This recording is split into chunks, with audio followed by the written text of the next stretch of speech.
bienvenue sur Cocotte TV pour une nouvelle vidéo de présentation. Aujourd'hui, nous allons parler non pas de refroidissement mais d'un mini PC avec Nippogi et l'AM16, une petite machine qu'on découvre à peu près autour de 300 € dans notre cas avec 16 Go de mémoire vive et un SSD PCI Express Gen 3 de 512 Go.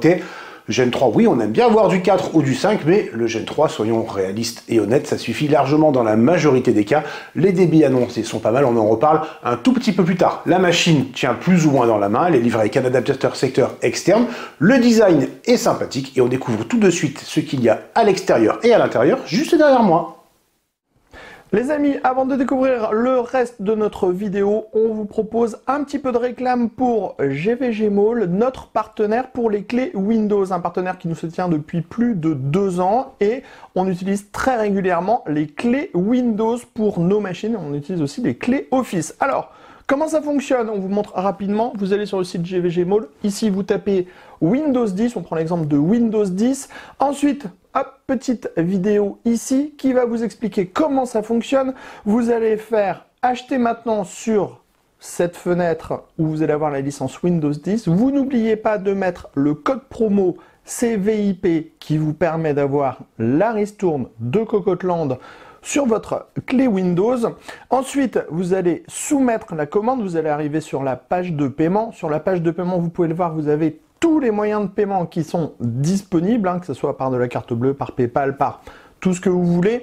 Vous allez faire payer maintenant. Ensuite, une fois que vous aurez payé votre licence, vous allez avoir à l'intérieur de votre panier votre clé Windows qui va apparaître. Et là, il suffit juste de copier votre clé Windows et de la mettre sur votre produit Windows 10 pour pouvoir tout simplement activer votre Windows et utiliser pleinement votre licence Windows 10. Donc, vous avez vu, 40 secondes à peu près et le tour est joué pour avoir une licence officielle pour votre PC.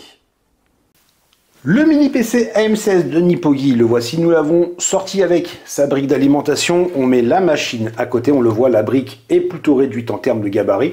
On apprécie, on a l'impression depuis quelques temps de voir des briques qui sont plus grandes que certaines machines. Ici nous avons 65 watts, largement suffisant pour la configuration. Et à l'intérieur de la boîte on retrouve aussi un câble HDMI, très bonne chose, ainsi qu'un système de fixation en VESA, puisqu'à l'arrière nous avons 2 points d'ancrage pour cette plaque. En termes de design, on le voit, c'est plutôt simple avec une partie supérieure foncée, une partie supérieure plutôt argentée. L'ensemble est en plastique, mais la finition ne souffre pas la critique avec un petit logo sur le dessus qui va avoir des reflets argentés selon la lumière et tout plein de stickers qu'on pourra retirer bien entendu. Ne vous inquiétez pas, juste attention pour les plus maniaques, la machine a tendance à prendre les traces de doigts, donc un petit coup de chiffon, ça disparaît, pas de souci par rapport à ça. La connectique pour ce type de machine est plutôt classique, mais de notre point de vue complète. Nous retrouvons à l'avant bien entendu le bouton Power, un combo pour le son, 2 ports USB 3, un port USB type C. À gauche et à droite, il n'y a rien. Le Kensington Lock, effectivement, est à l'arrière au niveau de la ventilation. On retrouve 2 autres ports USB 3, 2 sorties HDMI, Ethernet base 1000, le port d'alimentation, ce qui nous fait donc 2 sorties, 3 sorties si besoin pour mettre donc 3 écrans. Là-dessus, Nippogi fait plutôt bien les choses. On aurait peut-être aimé un DisplayPort à la place d'un HDMI. Néanmoins, pour le joueur, ça ne changera pas grand-chose. Après tout, l'APU qui est installée à l'intérieur n'est tout simplement pas fait pour jouer. Donc, HDMI, ça nous va particulièrement bien. Puisqu'on parle de ce qu'il y a à l'intérieur, tout de suite, on va démonter la machine. Et c'est le petit point qui est un peu dommage. On le voit, nous avons ici 4 patins en caoutchouc qui sont collés en fait. D'habitude, nous avons des vis qui traversent. Ici, il faudra décoller les patins. Et pourquoi on dit que c'est dommage? Tout simplement parce que dans la description de la machine, il est indiqué qu'on peut changer le SSD, qu'on peut changer la mémoire. Donc on se dit super, on peut changer, l'accès va être facile. Non, il va falloir sortir un peu d'huile de coude. On prend une petite lame, on passe dessous, on supprime les patins, on enlève les vis et le tour est joué. On vous fait ça tout de suite. Le Nippogi AM16 est ici ouvert, donc on a retiré les pieds qui sont ici, les vis, nous les avons mis de côté, l'opération se fait assez simplement, mais on aurait préféré quand même avoir un accès plus simple aux vis. Et avant de parler de l'intérieur, on va revenir sur le processeur. C'est un AMD Ryzen 5 Pro, un 5675U qui va tourner jusqu'à 4,3 GHz en turbo pour une fréquence de base de 2,3, 6 cœurs, 12 threads, TDP de 15 watts avec une finesse de gravure de 7 nanomètres. Ça fera largement le travail pour beaucoup de tâches. En revanche, on oublie la partie graphique Radeon pour jouer. C'est beaucoup trop ancien, ça a beau monter jusqu'à 1800 MHz. Bah, c'est pas excitant, sauf si on décide de rester sur des choses très simples, voire quelques jeux compétitifs si on ne s'embarrasse pas pour les options graphiques. Que dire de plus pour l'instant?